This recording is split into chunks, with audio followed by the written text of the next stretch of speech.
Hey guys, this is Austin, and today I'm here with something I'm pretty excited about.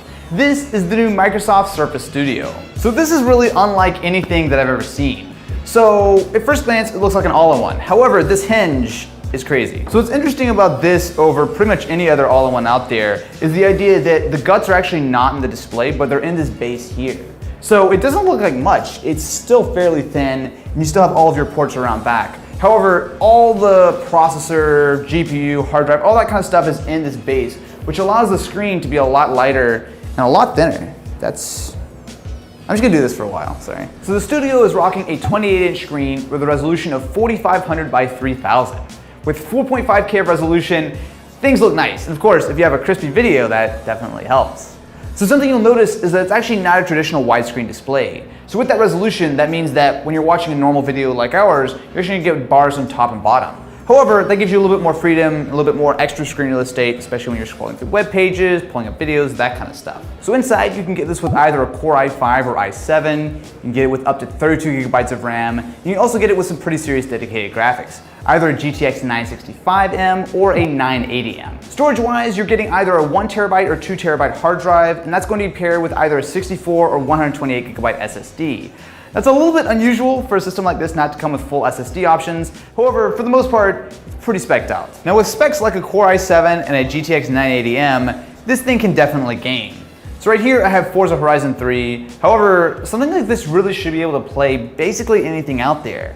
It might not quite match a dedicated gaming PC, especially when you put price to performance in there, but for an all-in-one, there's not a lot to complain about. Now something else that jumps out to me is that even though I'm playing a pretty intense game, this is really quiet. I mean, you can hear it, but you have to get way down here. I would be worried about thermal throttling, especially when you have something like an i7 and a 980.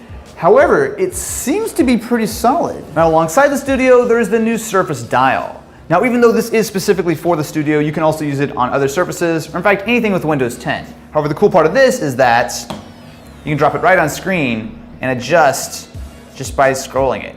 So the thing is, it's actually a fairly simple piece of hardware. So it has this sort of rubber finish which allows it to just stick. You can obviously move the screen around and it'll stay right there. Or if you want, you can also just set it down, maybe grab the pen in one hand. So I can see that maybe you're sketching and then you have a little adjustment. So, now I want to back up a little bit, try again. So we also have the Surface Pen. Now this is the same if you've played with the Surface Pro 4, the Surface Book. As I'm drawing here, I can adjust the color as I sketch. So if I want to make it darker, make it lighter. Picture for a minute someone with actual skill using this. Oh, you can also use it to zoom. Okay,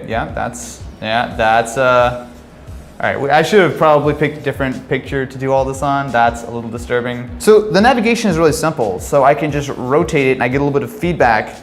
And then when I actually want to click on something, I just tap it. One of the things that strikes me here is that everything is quick. Everything is responsive. I don't feel like I'm waiting for anything to happen. There's pretty much no latency with the pen. I'm able to adjust my settings really easily. If I actually had talent, this would be amazing. The Surface Studio is cool.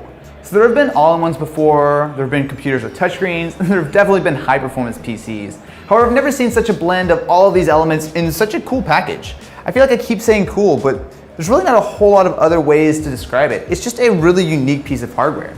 So the Studio will be available this holiday, although pre-orders are already live, and it starts at $3,000.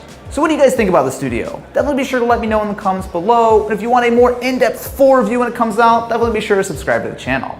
Anyway guys, thank you so much for watching and I will catch you in the next one.